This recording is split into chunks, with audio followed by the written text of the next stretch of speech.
तू जिंदा है वल्लाह, तू जिंदा है वल्लाह,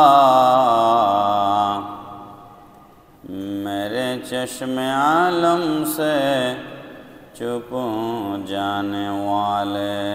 अल्लाहुम्मा सल्ली अला सय्यिदिना मौलाना मुहम्मद व अला आलि सय्यिदिना मौलाना मुहम्मद। बलगल उला बिकमालिही कशफद दुजा बिजमालिही हसनत जमीउ खिसालिही सल्लु अलैहि व आलिही। तू खुदा नहीं जो खुदा का हो, तू बता तुझे क्या कहूँ। ना फलक पे तेरा जवाब है, ना ज़मीं पे तेरी मिसाल है। बलगल उला बिकमालिही कशफद दुजा बिजमालिही हसनत जमीउ खिसालिही सल्लु अलैहि व आलिही। मौलाय सल्ली व सल्लिम व बारिक अलैहि। अऊज़ु बिल्लाहि मिनश शैतानिर रजीम। बिस्मिल्लाहिर रहमानिर रहीम। क़द जाअकुम मिनल्लाहि नूरुन व किताबुम मुबीन। सदक़ल्लाहु मौलानाल अज़ीम व सदक़ रसूलुहुन नबियुल हबीबुल करीम। मुहतरम मुअज़्ज़ज़ मुसल्लियान किराम, अस्सलामु अलैकुम व रहमतुल्लाहि व बरकातुहू। महान आल्लाह पाक रब्बुल आलमीनेर आलिशान दरबारे लक्ष कोटी शुक्रिया ज्ञापन करी जे आल्लाह रब्बुल आलमीन माहे सफर शरीफेर शेष जुमाबार दिन माहे रबिउन नूर शरीफ के सामने रेखे আল্লাহর ঘর মসজিদে জুমার নামাজের জন্য আমাদেরকে আসবার তৌফিক দান করেছেন। মুনিবের আলিশান দরবারে উচ্চ আওয়াজে সকলে পড়ি আলহামদুলিল্লাহ। ইয়া রাব্বি লাকাল হামদু কামা ইয়ানবাগি লিজালালি ওয়াজহিকা ওয়া কাদিমি সুলতানিক। প্যারা হাজিরিন, আমরা রসুল করিম সাল্লাল্লাহু তাআলা আলাইহি ওয়াসাল্লামের বেলাদত শরীফের উপরে গত জুমায় কিছু কথা বলেছি। নবীজির বেলাদতের সময়ে কিছু অলৌকিক ঘটনা সংঘটিত হয়েছিল যেগুলো পৃথিবীর অপরাপর কোনো মানুষের বেলায় ঘটেনি। ইমাম আবু নুআইম ইসফাহানি রহমতুল্লাহ আলাইহি হযরত উমর বিন কুতাইবা রহমতুল্লাহ আলাইহি থেকে বর্ণনা করেছেন। তিনি বলেছেন যে আমার পিতাকে আমি বলতে শুনেছি, আমার পিতা এলমের ভান্ডার ছিলেন। তিনি আমাকে বলেছেন যে হযরত আমিনা রাদিয়াল্লাহু তাআলা আনহা নবী পাক সাল্লাল্লাহু তাআলা আলাইহি ওয়াসাল্লামের যখন বেলাদতের সময় নিকটবর্তী হলো, তখন আল্লাহ পাক রব্বুল আলামিন ফেরেশতাদেরকে হুকুম করলেন, নির্দেশ করলেন, সমস্ত আসমানের দরজা খুলে দাও আর সূর্যের তো আলো আমরা তো সবাই জানি, সূর্যের কিরণ আলো কত দূর আছে, কি পরিমাণ, এগুলো আমরা সবাই জানি।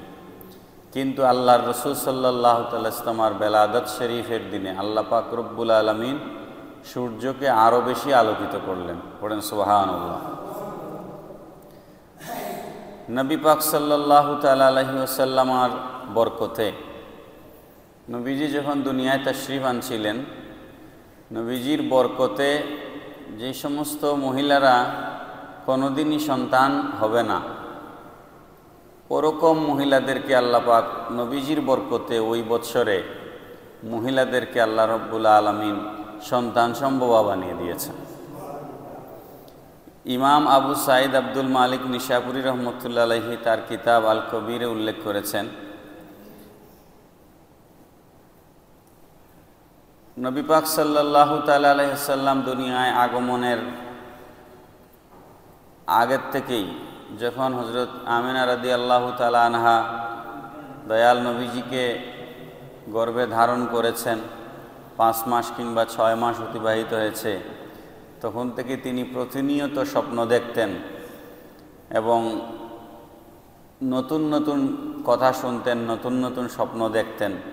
হযরত আমিনা রাদিয়াল্লাহু তাআলা আনহা বলছেন, একবার আমি এরকম স্বপ্ন দেখলাম যে কেউ এসে আমাকে বলছে যে আমিনা, সৃষ্টিকুলের সেরা মানুষ, সর্বশ্রেষ্ঠ মানবকে আপনি আপনার গর্ভে ধারণ করেছেন, সুতরাং তিনি যখন জমিনে তাশরিফ আনবেন তখন আপনি তার নাম রাখবেন মুহাম্মদ। পড়েন সুবহানাল্লাহ। এইভাবে হযরত আমিনা রাদিয়াল্লাহু তাআলা আনহা বলেন, যখন আমার পুত্র মুহাম্মদ সাল্লাল্লাহু তাআলা আলাইহি সাল্লাম জমিনে ভূমিষ্ঠ হবেন, ভূমিষ্ঠ হওয়ার মুহূর্তে আমি ঘরের মধ্যে একাকী ছিলাম, ঘরে আর কেউ ছিল না। নবীজির দাদা খাজা আব্দুল মুত্তালিব তখন কাবাগরের তোয়াফের মধ্যে ছিলেন, কাবাগর তোয়াফ করছিলেন। তখন আমি লক্ষ্য করলাম, হযরত আমিনা রাদিয়াল্লাহু তাআলা আনহা বলছেন, আমি লক্ষ্য করলাম আমার ঘরের ছাদ খুলে গেছে। সুবহানাল্লাহ। ঘরের ছাদ খুলে গেছে। আমি একটু ভীত হলাম, একটু ভয় পেলাম, কিন্তু আমি কিছুক্ষণের মধ্যে দেখলাম সাদা রঙের, শুভ্র রঙের একটা পাখি এসে আমার বুকের মধ্যে মালিশ করছে। ফলে আমার ভয় দূর হয়ে গেল। তারপর আমার সামনে শরবত পেশ করা হলো, আমি শরবত গ্রহণ করলাম। শরবত পান করার সাথে সাথে আমার মধ্যে বড় ধরনের নূর অর্জন হলো। সুবহানাল্লাহ। অতঃপর আমি কিছু নারী, কিছু মহিলাদেরকে দেখলাম আমার ঘরে তশরিফ এনেছেন। এরা আরবের সাধারণ মহিলাদের মতো নয়, অনেক লম্বা লম্বা, খেজুর গাছের মতো লম্বা লম্বা, যেমন আবদে মনাফের বংশের মহিলারা যারা যেরকম, ওরকম লম্বা লম্বা মহিলারা আমার ঘরে এসে আমাকে ঘিরে ধরেছেন।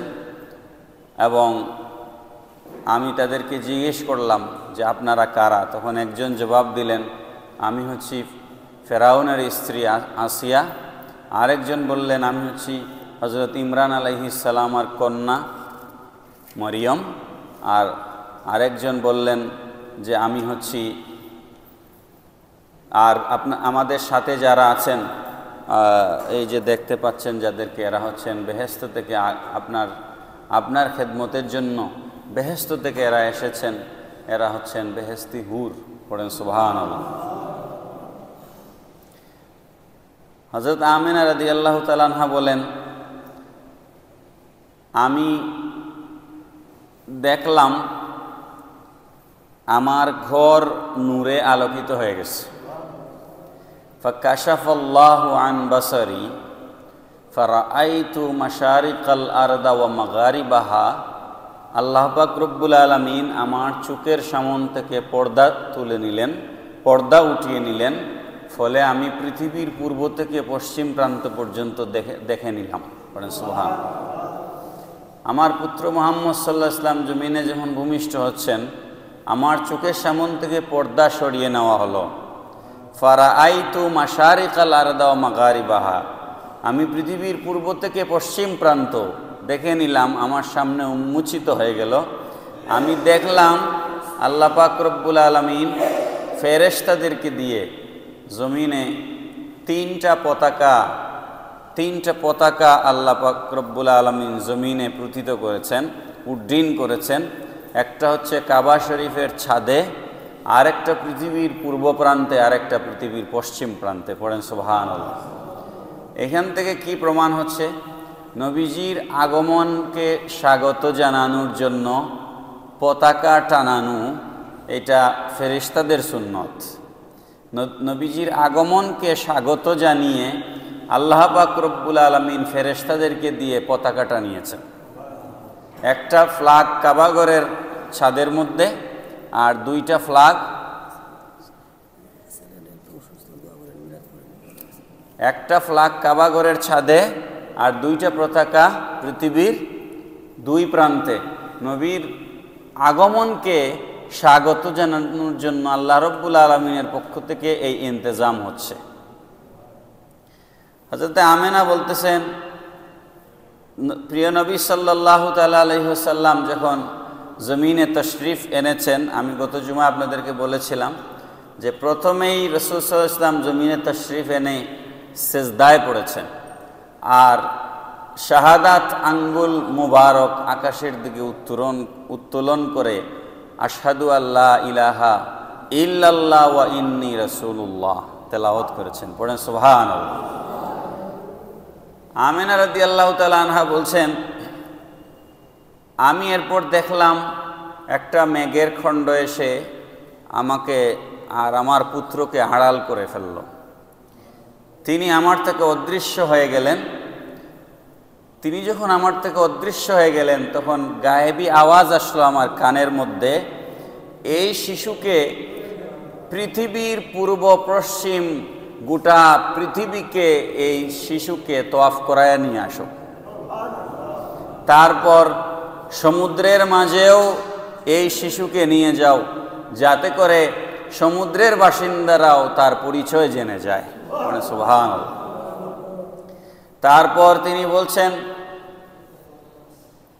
ইমাম খতিবে বাগদাদি রহমতুল্লাহ আলাইহি লিখেছেন, আমিনা রাদিয়াল্লাহু তাআলা আনহা বলছেন যে শেষমেশ আল্লাহ পাকের হুকুমে নবী পাক সাল্লাল্লাহু তাআলা আলাইহি ওয়াসাল্লামকে আমার সামনে নিয়ে আসা হলো, আর একটি রেশমি কাপড় আনা হলো।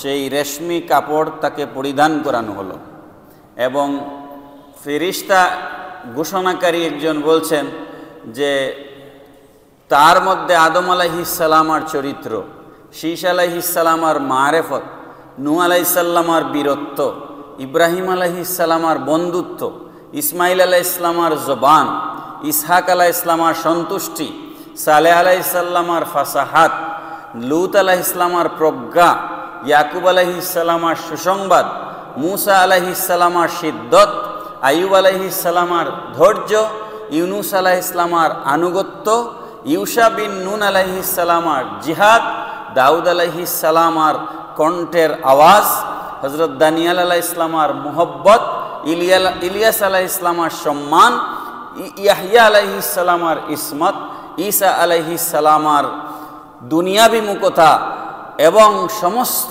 নবীদের আখলাক একত্রিত করে এই শিশুর মধ্যে, এই রসুলের মধ্যে দিয়ে দাও। পড়েন সুবহানাল্লাহ। সমস্ত নবীদের যত আখলাক আছে, সমস্ত আখলাক একত্রিত করে আল্লাহ পাক আমাদের নবীর মধ্যে দিয়ে দিয়েছেন। এই জন্য কবি লিখেছেন, হুসনে ইউসুফ দমে ঈসা ইয়াদে বয়দাদারি আঁচে খুবা হামাদারন তু তানহা দারি। হুসনে ইউসুফ, ইউসুফ আলাইহিস সালামার সৌন্দর্য, দমে ঈসা, ঈসা আলাইহিস সালাম আর ফুয়ের মুজেজা। আপনারা জানেন ইউসুফ আলাইহিস সালামার সৌন্দর্য, জুলাইখার দাসীবাদীরা হাত কেটে ফেলে দিয়েছিল। ঈসা আলাইহিস সালামার দম, ফু দিলে মাটি দিয়ে পাখি বানিয়ে ফু দিয়েছেন, পাখি হয়ে উড়ে গেছে। কুরআনুল কারীমে হযরত ঈসা আলাইহিস সালামার মুজেজার কথাগুলো এসেছে। জন্ম অন্ধ মানুষের চোখের উপরে হাত বুলাইয়া দিয়েছেন ঈসা আলাইহিস সালাম, তার হাতের বরকতে জন্ম অন্ধ মানুষের চোখের জ্যোতি ফিরে এসেছে। ঈসা আলাইহিস সালামকে আল্লাহ পাক মুজেজা দিয়েছিলেন, কুষ্ঠরোগীর গায়ে হাত বুলাইয়া দিলে কুষ্ঠরোগ ভালো হয়ে যেত। মানুষ বাসায় কি খেয়ে এসেছে সেটা ঈসা আলাইহিস সালাম বলতে পারতেন, আগামী দিনের জন্য কি গড়ে রেখে এসেছে সেটা ঈসা আলাইহিস সালাম বলতে পারতেন।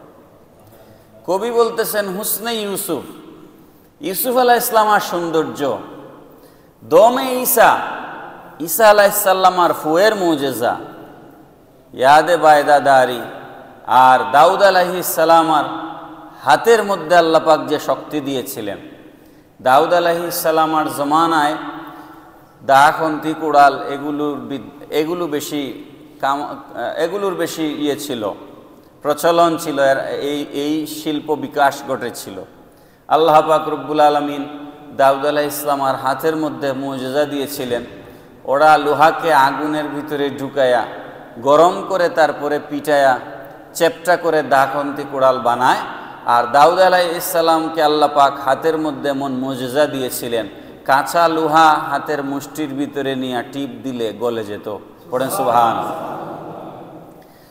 এই জন্য কবি বলতেছেন ইউসুফ আলাইহিস সালামের সৌন্দর্য, ঈসা আলাইহিস সালামের ফুয়ের মুজিজা, দাউদ আলাইহিস সালামের হাতের মুজিজা, সব কিছু আঁচে খোবা হামাদারন তু তানহাদারি। আদম থেকে ঈসা পর্যন্ত সমস্ত নবীদের মধ্যে আল্লাহ পাক যত মুজিজা দান করেছেন, সব মুজিজা একত্রিত করে আল্লাহ পাক আমাদের নবীকে দান করেছেন। সব নবীর মুজিজা একত্রে আমাদের নবীর মধ্যে ছিল। এই জন্য রসুল করিম সাল্লাল্লাহু আলাইহি সাল্লামের প্রায় 4000 মুজিজা ছিল। পড়েন না সুবহানাল্লাহ। প্রায় 4000 মুজিজা ছিল।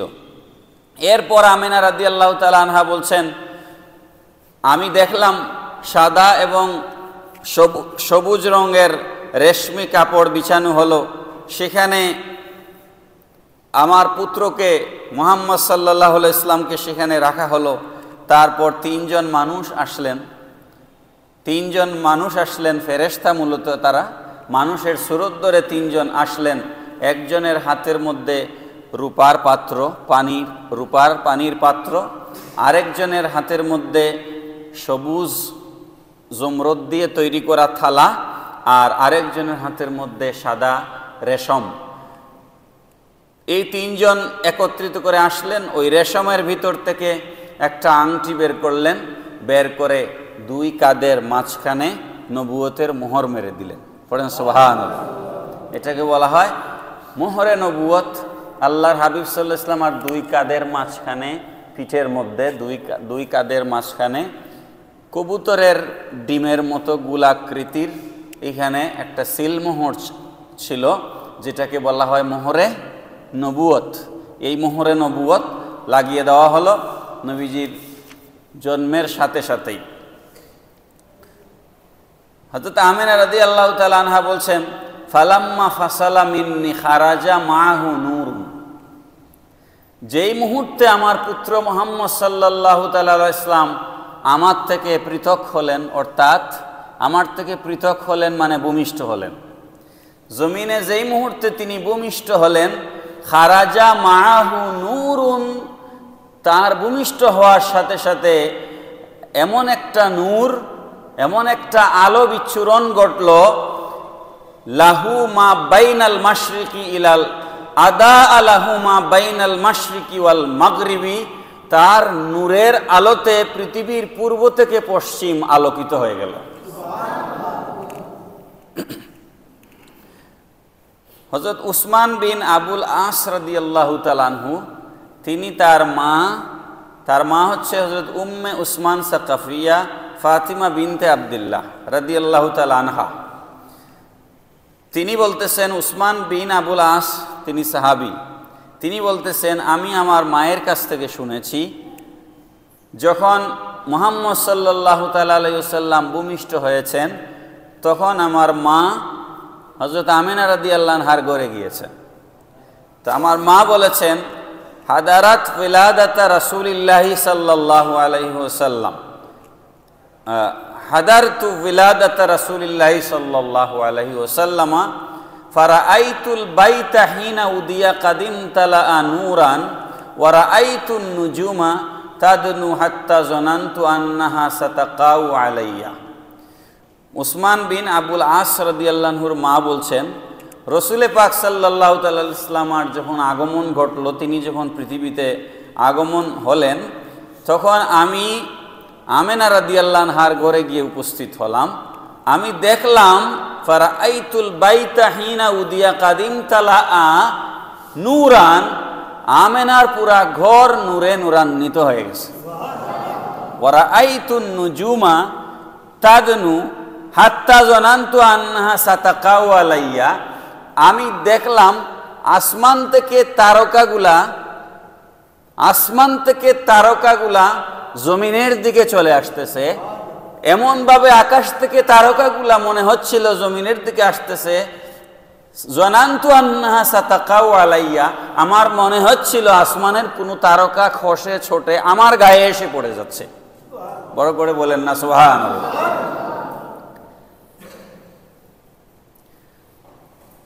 মুহতারাম হাজিরিন, এরপরে আমিনা রাদিয়াল্লাহু তাআলা আনহা নবীজিকে ভূমিষ্ঠ করলেন। আল্লাহর হাবিব সাল্লাল্লাহু তাআলা আলাইহিস সাল্লাম নিজে নিজের জন্মের ব্যাপারে, নিজের ভূমিষ্ঠ হওয়ার ব্যাপারে নবীজি বলতেছেন, ইন্নী আব্দুল্লাহ, আমি হচ্ছি আল্লাহর বান্দা। লাখাতামুন নাবিয়িন, আমি হচ্ছি শেষ নবী। সুবহানাল্লাহ বলুন। ওয়া ইন্না আদম আলাইহিস সালাম লামুনজাদিলুন ফি তিনাতিহি, তবে শোনো, যদিও আমি 570 খ্রিস্টাব্দের 12 রবিউল আউয়াল সোমবার দিন সুবহে সাদিকের সময় জমিনে তশরিফ এনেছি, কিন্তু এটাই আমার হাকিকত নয়, এটাই আমার প্রকৃত সত্যাগত বিষয় নয়, বরঞ্চ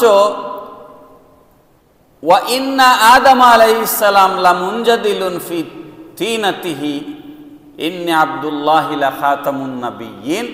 আদম আলাইহিস সালাম যখন খামিরের মধ্যে ছিলেন, যখন আদম আলাইহিস সালামকে পয়দাই করা হয় নাই, তখনও আমি আল্লাহর দরবারে শেষ নবী হিসেবে ছিলাম। তখনও আমি আল্লাহর দরবারে শেষ নবী হিসেবে ছিলাম। অনেক বই পুস্তকে আপনারা লেখা পাবেন বাংলা বইয়ের মধ্যে যে 40 বছর বয়সে আল্লাহর রসুলের নবুয়ত লাভ হয়েছে। আমি এর আগে বহুবার আপনাদেরকে এই কথাটা বলেছি। 40 বছরে নবী নবুয়ত লাভ করেছেন, এটা ইসলামী আকীদা নয়। এটা যদি আপনার আকীদা হয় তাহলে সর্বনাশ হয়ে যাবে। কীরকম সর্বনাশ হবে? তাহলে 40-এর আগে নবী কি ছিলেন? 40-এর আগের জিন্দেগি নবীর আমরা কিভাবে গ্রহণ করব? অনেক প্রশ্নের উত্থাপন হবে। এই জন্য অন্য হাদিসের মধ্যে এসেছে, আল্লাহর রাসূল সাল্লাল্লাহু তাআলা আলাইহি ইসলামকে প্রশ্ন করেছেন সাহাবায়ে কেরাম, মাতা ওয়াজাবাত লাকান নবুওয়া, ইয়া রাসূলুল্লাহ সাল্লাল্লাহু আলাইহি ওয়াসাল্লাম, আপনার জন্য কখন নবুয়ত অনিবার্য করা হয়েছে? তখন নবীজি বলছেন, কুনতু নাবিয়ান ওয়া আদামু বাইনার রূহি ওয়াল জাসাদ, আদম যখন রূহ আর বডি যখন পৃথক ছিল, আদমের রুহু আর বডি যখন একত্রিত হয় নাই, কুনতু নাবিয়ান, তখনও আমি আল্লাহর দরবারে নবী ছিলাম। আরেক হাদিসে এসেছে, কুনতু নাবিয়াও ওয়া আদামু বাইনাল মাই ওয়াত তিন, আদম যখন পানি এবং মাটির মধ্যে, অর্থাৎ আদমের শরীর মোবারক এখনো বানানো হয় নাই, তখনও আমি আল্লাহর দরবারে নবী ছিলাম। সুতরাং এই ব্যাপারে আমাদেরকে একটু সতর্ক থেকে কথা বলা উচিত। নবী পাক সাল্লাল্লাহু তাআলা আলাইহি ওয়াসাল্লাম বলছেন, ওয়ারুইয়া উম্মি আল্লাতী রাআত আন্নাহু খারাজা মিনহা নূরুন আদাআত লাহু কুসুরুশ শাম। নবীজি নিজে বলতেছেন, আমি হচ্ছি রুইয়া উম্মি আল্লাতী রাআত, আমার মা আমি যখন জমিনে ভূমিষ্ঠ হই তখন তিনি দেখেছিলেন, কি দেখেছিলেন? আন্নাহু খারাজা মিনহা নূরুন, এমন একটা নূর বের হয়েছে, আদাআত লাহু কুসুরুশ শাম, যেই নূরে মক্কা শরীফ থেকে সিরিয়ার রাজপ্রাসাদ, সিরিয়ার মহল্লা আমেনার চোখের সামনে উন্মোচিত হয়ে গেছে। আমি এর আগে আপনাদেরকে উদাহরণ দিয়েছি। কে কথা বলে, কারা কথা বলে? এই বাবা, এই ছেলেরা কথা বলিও না, চুপ থাকো। মসজিদে কথা বলা যায় না, মসজিদে কথা বলা নিষেধ, হারাম, চুপ থাকতে হবে। আপনার হাতে একটা মোবাইল আছে, মোবাইলের মধ্যে টর্চ আছে, টর্চ লাইট আছে না মোবাইলের মধ্যে? মোবাইলের টর্চ লাইট দিয়ে আপনি যদি পথ চলতে চান, তাহলে আপনার সামনে আপনি 10 হাত, সর্বোচ্চ 15 হাত, 20 হাত দেখবেন, এর বেশি দেখবেন না। কিন্তু আপনার যদি 5 ব্যাটারি একটা টর্চ লাইট আপনার হাতে থাকে, এখান থেকে মারলে আপনি সোজা রাস্তা হয় যদি, আর মাঝখানে যদি কোনো দেয়াল প্রতিবন্ধকতা না থাকে, তাহলে এখান থেকে আপনি শাহপরানের মাজার দেখবেন। কি দেখা যাবে না? এখান থেকে আপনি শাহপরান গেট দেখবেন। তো এটা হচ্ছে আপনার লাইটের আলোর পাওয়ার যত বেশি, আপনার দৃষ্টি তত দূরে যাবে। এটা দৃষ্টি তত দূরে যাচ্ছে কিসের পাওয়ারে? লাইটের পাওয়ারে। অন্ধকারের মধ্যে লাইট যত দূর নিয়ে যাবে, আপনার দৃষ্টি তত দূর যাবে। মক্কায় বসে সিরিয়া দেখা এটা অসম্ভব। এটা কি সম্ভব না অসম্ভব? অসম্ভব। মক্কায় বসে শাম দেশ দেখা সম্ভব নয়। কিন্তু নবীজি বলছেন, আমি হচ্ছি ওই স্বপ্ন, ওই দৃষ্টি যে আমার মা আমার জন্মের সময় দেখেছিলেন। এমন নূর বিচ্ছুরিত হয়েছিল যে মক্কায় বসে তিনি সিরিয়ার রাজপ্রাসাদ দেখেছেন। এটা কিভাবে সম্ভব হয়েছে? রসুলের জন্মের সময় এমন নূর বিচ্ছুরিত হয়েছে, যেই নূরের আলোতে মক্কার থেকে সিরিয়া আমেনার চোখের সামনে ভেসে উঠেছে। এখন নূরের পাওয়ারটা কত বেশি? নূরের পাওয়ার এরকম ছিল। হাদিস শরীফের মধ্যে এসেছে, আন লুকমান বিন আমির আন আবি উমামা রাদিয়াল্লাহু তাআলা আনহু قال قيل يا رسول الله মা কানা বাদউ আমরিক। সাহাবায়ে কেরামকে প্রশ্ন করা হলো, ইয়া রাসূলুল্লাহ সাল্লাল্লাহু তাআলা আলাইহি ওয়াসাল্লাম, আপনার শুরু কিভাবে? আপনার শুরুটা কিভাবে? মা কানা বাদউ আমরিক। নবীজি বলছেন, কালা দাওয়াতু আবি ইব্রাহিম, আমি হচ্ছি ইব্রাহিম আলাইহিস সালামের দোয়া। ওয়া বুশরা ঈসা ইবনু মারইয়াম, আমি হচ্ছি ঈসা ইবনে মরিয়মের সুসংবাদ। ওয়া রাআত উম্মি আন্নাহু খারাজা মিনহা নূরুন আদাত মিনহু কুসুরুশ শাম ওয়া ফি রাওয়ায়াতিন আবি দাউদ খারাজা মিন্নি। রাসূল করিম সাল্লাল্লাহু তাআলা আলাইহি সাল্লাম বলছেন, খানায়ে কাবা নির্মাণের সময় ইব্রাহিম আলাইহিস সালাম ওনার পুত্র ইসমাইলকে সঙ্গে নিয়ে দোয়া করেছিলেন, রব্বানা ওয়া বা'আস ফীহিম রাসূলান, রব্বানা ওয়া বা'আস ফীহিম রাসূলান, আল্লাহ তুমি তাদের মধ্য থেকে একজন রসুল প্রেরণ করো, যাদের জন্য আমি কাবাগর নির্মাণ করলাম। এই জমিন যারা আবাদ করবে, রব্বানা ওয়া বা'আস ফীহিম রাসূলাম মিনহুম, তাদের থেকে তুমি একজন রসুল প্রেরণ করো। নবীজি বলছেন, আমি আসবারও 2500 বছর আগে ইব্রাহিম আলাইহিস সালাম কাবাগরের উঠানে আমার আগমনের জন্য দোয়া করেছিলেন। আনা দাওয়াতু আবি ইব্রাহিম, আমি হচ্ছি সেই ইব্রাহিমের দোয়ার ফসল। পড়েন সুবহানাল্লাহ। ওয়া বুশরা ঈসা ইবনু মারইয়াম, আর আমি হচ্ছি ঈসা ইবনে মারইয়ামের সুসংবাদ। আমি আসবারও 550 বছর আগে আমি জমিনে আসব, এই সুসংবাদ বিশ্ববাসীকে ঈসা আলাইহিস সালাম দিয়ে গেছেন। পড়েন সুবহানাল্লাহ। আমি এখনো আসি নাই, আমি আসব। কোরআনের তো কথাগুলা তো কোরআনের কথাগুলা তো আমাদের কারো মন গড়া না। ওয়া মুবাশশিরাম বিরাসূলিন ইয়াতি মিন বা'দি ইসমুহু আহমদ, ওয়া মুবাশশিরাম বিরাসূলিন ইয়াতি মিন বা'দি ইসমুহু আহমদ। ঈসা আলাইহিস সালাম সুসংবাদ দিলেন, আমি শেষ নবী নই, আমার পরে আরেকজন নবী জমিনে আসবেন, সেই নবী হচ্ছেন ওয়া মুবাশশিরাম বিরাসূলিন ইয়াতি মিন বা'দি ইসমুহু আহমদ, এই নবীর নাম হবে আহমদ। পড়েন সুবহানাল্লাহ। আরেক হাদিসের মধ্যে এরকম এসেছে,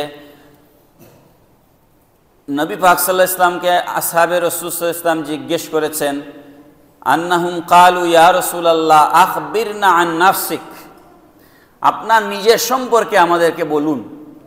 নবীজি বলছেন ফাকালা দাওয়াতু আবি ইব্রাহিম ওয়া বুশরা ঈসা ওয়া রাআত উম্মিহি না হামালতা বিহি খারাজা মিনহা নূরুন আদাত লাহু বাসরা ওয়া বুসরা মিন আরদি শাম। আল্লাহর রাসূল সাল্লাল্লাহু আলাইহি ওয়াসাল্লাম বলছেন, আমি ইব্রাহিমের দোয়া, ঈসা আলাইহিস সালামের সুসংবাদ, আর আমার মা আমার ভূমিষ্ঠ হওয়ার সময় যা দেখেছিলেন, কি দেখেছিলেন, তিনি এখানে বসে শামকে আলোকিত হতে দেখেছিলেন। পড়েন সুবহানাল্লাহ। এইভাবে আরও বহু হাদিস এসেছে। হাদিস শরীফের মধ্যে এসেছে সামি'তু উসমান ইবনে আবিল আস ইয়াকুলু আখবারতানি উম্মি ক্বালা শাহিদতু আমিনা লাম্মা ওয়ালাদাত রাসূলুল্লাহ সাল্লাল্লাহু আলাইহি ওয়াসাল্লাম ফালাম্মা ওয়ালাদাত খারাজা মিনহা নূরুন আদাত লাহুল বাইতুল্লাযী নাহনু ফিহি ওয়াদ দারু ফামা শাইউন আনজুরু ইলাইহি ইল্লা নূরুন। একটু আগে আমি বলেছি যে হযরতে উসমান বিন আবুল আস রাদিয়াল্লাহু তাআলা আনহু তার মা থেকে বর্ণনা করেছেন, তার মা বলেছেন যে আমি রসুল করিম সাল্লাল্লাহু তাআলা আলাইহি ওয়াসাল্লাম যখন জন্মগ্রহণ করেন তখন রসুলের বেলাদতের সময়ে এমন নূর বের হয়েছিল, ফামা শাইউন আনজুরু ইলাইহি ইল্লা নূরুন, নূর ছাড়া ওই ঘরের মধ্যে আমরা আর কিছু দেখি নাই। পড়েন সুবহানাল্লাহ। এবং সেই নূরের আলোতে রসুল করিম সাল্লাল্লাহু তাআলা আলাইহি ওয়াসাল্লামার নবীজি দুনিয়ায় তশরিফ এনেছেন, নবীজির লজ্জাস্থান পৃথিবীর কোনো মানুষ দেখে নাই। পড়েন সুবহানাল্লাহ।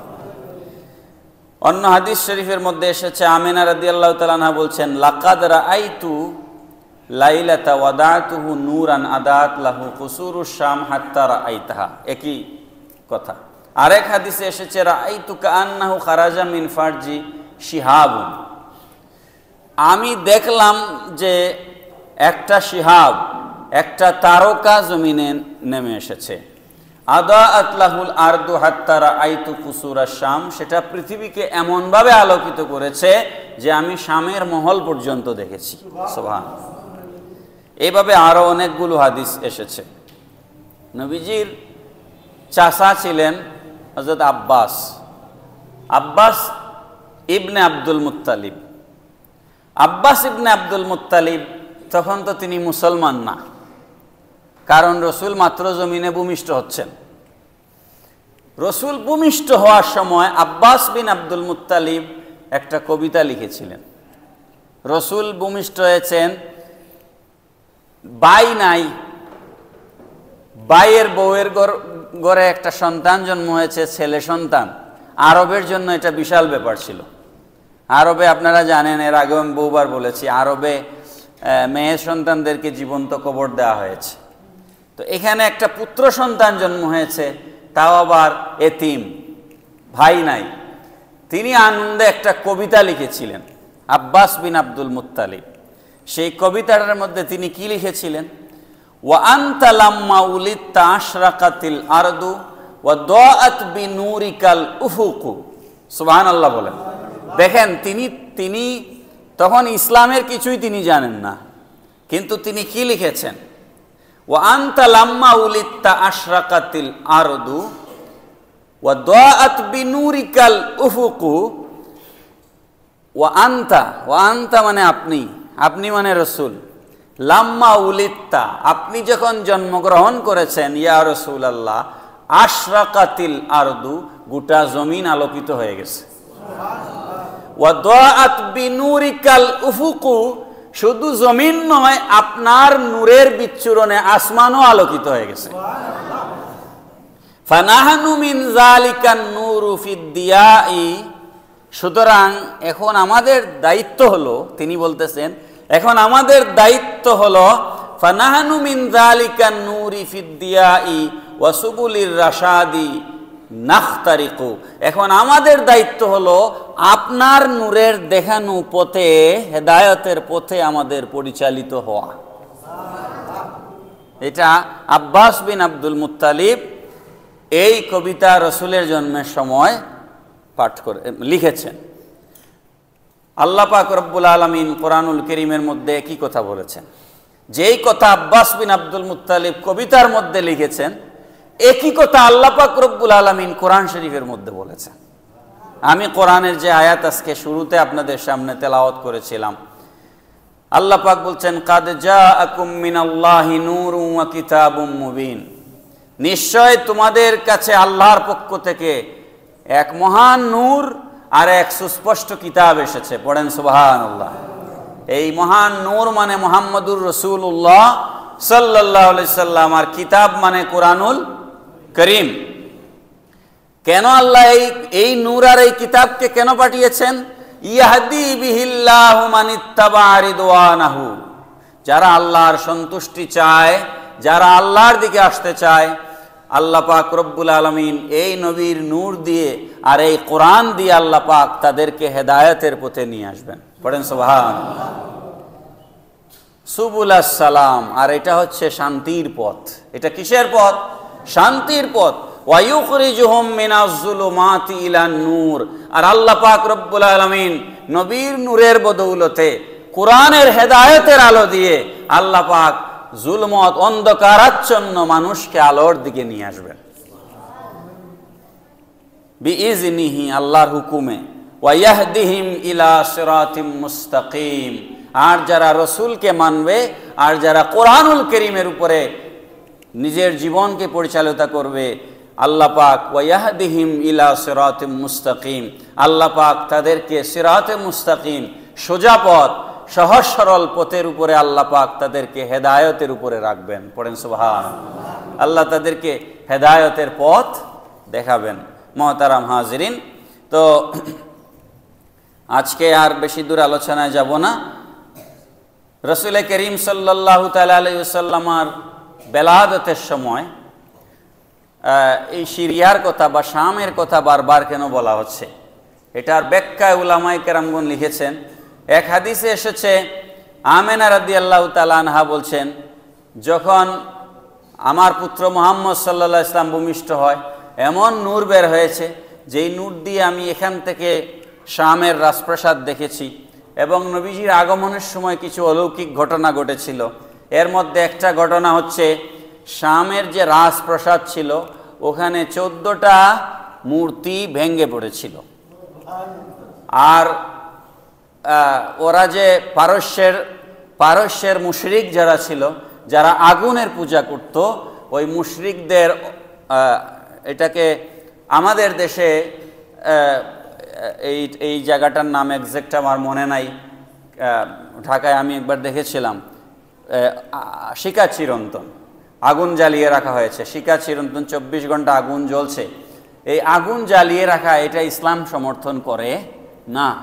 নবীজির আগমনের সাথে সাথে এই যেই শিকা চিরন্তন পারস্যের মূর্তি পূজারীরা যে আগুনের পূজা করত, সেটা ধপাস করে নিভে গিয়েছিল। পড়েন সুবহানাল্লাহ। তো রাসূল করিম সাল্লাল্লাহু তাআলা আলাইহি ওয়াসাল্লামের আগমনের সময় এরকম আরো অনেক ঘটনা ঘটেছে। তো উলামায়ে কেরামগণ লিখেছেন যে নবীজির জন্মের সময় এই 14টা মূর্তি ভেঙে পড়েছিল। এর কারণ কি? এর কারণ উলামায়ে কেরামগণ লিখেছেন যে নবীজির সময় থেকে এরপরে ধারাবাহিকভাবে খলিফাদের যুগ, তারপরে হচ্ছে আব্বাসী খেলাফত, উমাইয়া শাসন আমল, সব মিলায়া 14 জন শাসক এই শাম দেশ শাসন করেছেন, এবং 14 জনের পরে এটা ধ্বংস হয়েছে। এইখানে এই জিনিসটা আল্লাহর রসুলের জন্মের সময় ইশারা করা হয়েছে। পড়েন সুবহানাল্লাহ। আরেকটা কারণ হচ্ছে, শামকে, মক্কায় বসে সিরিয়াকে, শামকে আমেনা রাদিয়াল্লাহু আনহা কেন দেখলেন? এটা দেখার কারণ হচ্ছে, নবীজির বেলাদত শরীফ হয়েছে মক্কায়। এই জন্য আল্লাহ কোরআন শরীফে এই শহরের কসম খেয়েছেন যে লা উকসিমু বিহাজাল বালাদ ওয়া আনতা হিল্লুম বিহাজাল বালাদ, এই শহরের কসম যেই শহরে আপনার বসতি। পড়েন না সুবহানাল্লাহ। নবী যেই শহরে জন্মগ্রহণ করেছেন, নবী যেই শহরে বসতি স্থাপন করেছেন, আল্লাহ পাক কোরআনে সেই শহরের কসম খেয়েছেন। পড়েন সুবহানাল্লাহ। নবীর আগমন, নবীর বেলাদত, নবীর জন্ম, এটার আলাদা মর্যাদা আছে, এটা আপনার মতো নয়। লা উকসিমু বিহাযাল বালাদ ওয়া আনতা হিল্লুম বিহাযাল বালাদ ওয়া ওয়ালিদিন ওয়া মা ওয়ালাদ। আল্লাহ কসম খেয়েছেন, নবীর জন্ম মক্কায়, নবীজি ওনার কোরআনের শাসন, কোরআনের আইন কায়েম করেছেন মদিনাতুল মুনাওয়ারায়, আর ইসলামী শাসন মূলত বিস্তৃত হয়েছে শামে সিরিয়ায়, যেখানে বসে খলিফাতুল মুসলিমিনগণ এবং উমাইয়া আব্বাসী এরা শাসন করেছেন। এই যে রসুলের নূরের আলোক ছটা মক্কা থেকে গিয়ে সিরিয়া পর্যন্ত বিস্তৃত হয়েছিল, এটা নবীজির জন্মের সময় সিগনাল দেওয়া হয়েছে যে আল্লাহর রসুল জমিনে তশরিফ এনেছেন। নবী যা নিয়ে জমিনে এসেছেন, কি নিয়ে নবী জমিনে তশরিফ এনেছেন? লাকাদ সাদাকাল্লাহু রাসূলাহুর রুইয়া বিল হক লা তাদখুলুন্নাল মাসজিদাল হারামা ইনশাআল্লাহু আমিনিনা মুহাল্লিকিনা রুউসাকুম মুকাসসিরিনা লা তাখাফুন ফাআলিমা মা লাম তা'লামু ফাজআলা মিন দুনি যালিকা ফাতহান করিবা। এই যে ফাতহান করিবা, আল্লাহ পাক বলছেন খুব নিকটেই বিজয় আছে, খুব নিকটেই বিজয় আছে। এই যে বিজয়, এই বিজয়ের এটা মক্কাতুল মুকাররমায় সীমাবদ্ধ ছিল না, এটা মদিনাতুল মুনাওয়ারায় সীমাবদ্ধ ছিল না। ইসলামী শাসন ব্যবস্থা মক্কা থেকে এক্সপানশন হয়েছে মদিনাতুল মুনাওয়ারায়, সেখান থেকে ইয়ামেনে, সিরিয়ায়, ফিলিস্তিনে, আপনার বাইতুল মুকাদ্দাস বিজয় হয়েছে, গোটা জমিনে ইসলাম ছড়িয়ে পড়েছে, বিজয় লাভ করেছে। এই যে ইসলাম বিজয় লাভ করবে, সিরিয়া পর্যন্ত পৌঁছে যাবে, এটা আল্লাহর রসুলের বেলাদতের সময় সিগন্যাল দেওয়া হয়েছে। পড়েন সুবহানাল্লাহ। তো যাই হোক, আজকে আর আলোচনা সামনের দিকে নিতে চাই না। একজন ইহুদি নবীজির জন্ম যখন হলো, সে তৌরিত, জবুর, ইঞ্জিলের পণ্ডিত ছিল। উম্মুল মুমিনিন আম্মা জান আয়েশা সিদ্দিকা রাদিয়াল্লাহু তাআলা আনহা বলছেন, যখন আল্লাহর রসুল ভূমিষ্ঠ হলেন, তখন ওই ইহুদি রসুল ভূমিষ্ঠ হওয়ার পরের দিন সে মক্কার নেতৃস্থানীয় মানুষ যারা আছে তাদেরকে সে ডাকলো এবং জিজ্ঞেস করলো যে কাদ তালা আনাজমুন আহমাদাল্লাযী ইউলাদু বিহি ফি হাযিহিল লাইলা। সুবহানাল্লাহ বলেন। ইহুদি বলছে কাদ তালা আনাজমুন, এক তারকার উদয় হয়েছে, আহমাদু, যেই তারকার নাম হচ্ছে আহমদ। পড়েন সুবহানাল্লাহ। আল্লাযী ইউলাদু বিহি ফি হাযিহিল লাইলা, যেই নজম, যেই তারকা, যেই আলো, যেই নূর, যেই সন্তান গত রাত্রে ভূমিষ্ঠ হয়েছে। পড়েন সুবহানাল্লাহ। ওয়া উলিদাল লাইলাতা নাবিয়্যুন হাযিহিল উম্মাহ, তিনি, ওই ইহুদি বলছে, তোমরা চেক করে দেখো, পরীক্ষা নিরীক্ষা করে দেখো, তার দুই কাদের মাঝখানে মোহরে নবুয়ত আছে, মোহরে নবুয়ত আছে। যখন এটা পরীক্ষা নিরীক্ষা করা হলো, দেখা গেল মোহরে নবুয়ত আছে, তখন সে বলছে উলিদাল লাইলাতা নাবিয়্যুন হাযিহিল উম্মাহ, এই উম্মার নবী জন্মগ্রহণ করেছেন। পড়েন সুবহানাল্লাহ। তো সুতরাং ইহুদি বলছে এই উম্মতের নবী জন্মগ্রহণ করেছে, আর আমরা যদি হুজুর হয়ে বলি নবী 40 বছরের আগে তিনি নিজে জানতেনই না তিনি নবী হবেন না কি হবেন, এটা কি মানা যায় বলেন তো? তিনি নবী হবেন না কি হবে কিছুই নাকি তিনি জানতেন না। অথচ ইহুদি পণ্ডিত বলছে এই উম্মার নবী জমিনে তশরিফ এনেছেন। সুতরাং আমাদেরকে এই জিনিসগুলো একটু খেয়াল করে কথা বলা উচিত। নবীজি বলেছেন মিন কারামাতি আলাইয়া, আমার উপর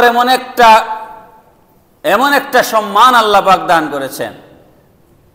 মিন কারামাতি আলাইয়া রব্বি আন্নি উলিদতু মখতুনান, আমি খতনা করা অবস্থায় ভূমিষ্ঠ হয়েছি। বড় করে বলবেন না সুবহানাল্লাহ। আমি খতনা করা অবস্থায় ভূমিষ্ঠ হয়েছি।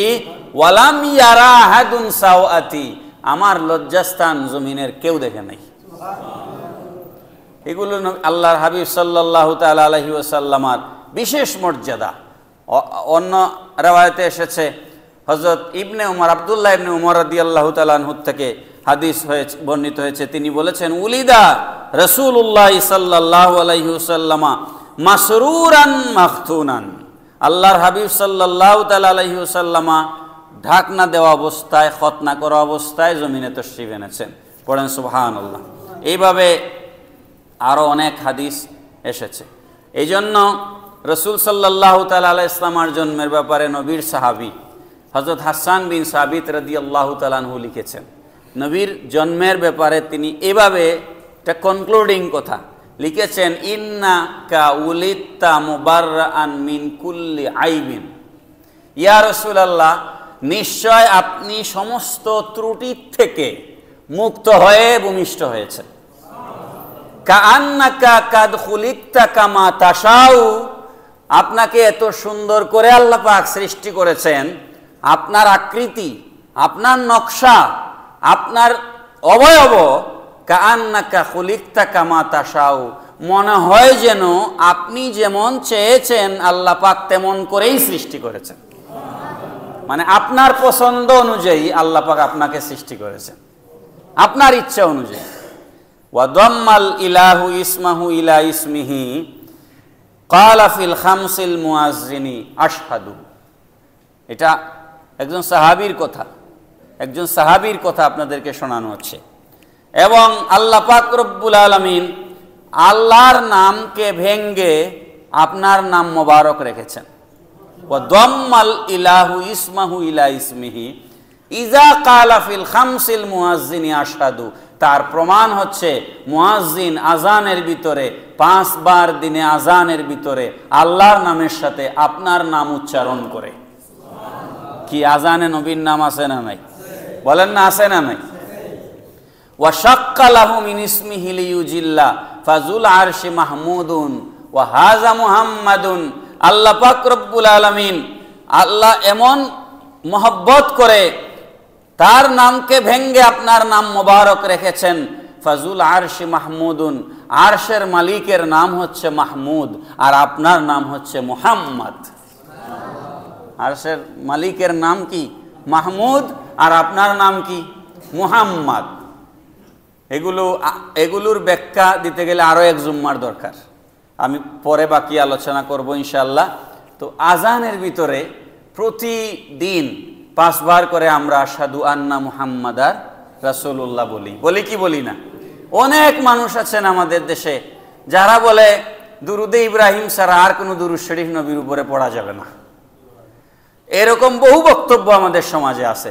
আর ভাই, তাহলে কি আপনি আজান বাদ দিয়ে দিবেন নাকি? দিনে 5 বার আমরা রসুলের নাম মোবারক আজানের ভিতরে নিয়ে থাকি। আমি এই হিসাব বহুবার দিয়েছি। 5 বার তো আজান হয়, 5 বার যদি আপনি হিসাব করেন, বাংলাদেশে ইসলামিক ফাউন্ডেশনের হিসাব অনুযায়ী 5 লক্ষেরও বেশি মসজিদ আছে। 5 লক্ষ মসজিদ আছে বাংলাদেশে। সারা পৃথিবীতে এমন কোনো দেশ নাই যেখানে মসজিদ নাই। সারা পৃথিবীতে মসজিদ আছে, আছে না নাই? বাংলাদেশে আছে 5 লক্ষ। 5কে 5 দিয়ে গুণ দিলে 25 লক্ষ। আজান হয় দিনে 25 লক্ষ বার। বাংলাদেশে 25 লক্ষ বার আজানে 2 বার করে মুয়াজ্জিন আশহাদু আন্না মুহাম্মাদার রাসূলুল্লাহ বলেন। তার মানে 25 গুণ 2 সমান 50 লক্ষ বার। আজান দিতে হয় 50 লক্ষ বার, আবার জামাতের জন্য একামত দিতে হয় আরো 50 লক্ষ বার। তো আজানের ভিতরে 50 লক্ষ বার, একামতের ভিতরে 50 লক্ষ বার। একদিনে ফজর থেকে এশা পর্যন্ত বাংলাদেশের জমিনে রাসূলের নাম মোবারক 1 কোটি বার উচ্চারিত হয়। তা আপনি ইয়া নবী সালামু আলাইকা বললেই রাসূলের কি, আর না বললেই রাসূলের কি? কি আসে যায় বলেন তো? কোনো কিছু আসে যায়? আপনি বললেও রাসূলের কিছু যায় আসে না, না বললেও কিছু যায় আসে না। আজান আর একামতের ভিতরে খালি বাংলাদেশ থেকে এই দিনে কোটি বারের উপরে রাসূলের নামের জিকির হয়। সুবহানাল্লাহ। আল্লাহ পাক আমাদেরকে বুঝার তৌফিক দিন। আসসালামু আলাইকুম ওয়া রাহমাতুল্লাহি ওয়া বারাকাতুহু।